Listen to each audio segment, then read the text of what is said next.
நம்மளுக்கு கொடுக்குற நீரை சேமிச்சு வைக்காம அலட்சியமா இருந்ததோட வெளிப்பாடு தான் இன்னைக்கு ரோடா குடிக்க தண்ணி இல்லாம அலைஞ்சிட்டு இருக்கோம்.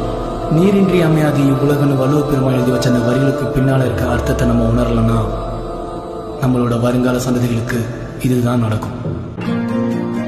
தோண்ட தோண்ட தண்ணி இல்ல, தூண்டில் போட வழி இல்ல, தொண்ட குழி ஈரம் இல்ல, தாகம் தீர்க்க யாரும் இல்ல, ஆத்து மணல் மேடு இல்ல, ஆண்டு போயும் விடிவில்ல, உண்டு வாழ மழை இல்ல, துவண்டு போன வாழ்க்கை இல்ல.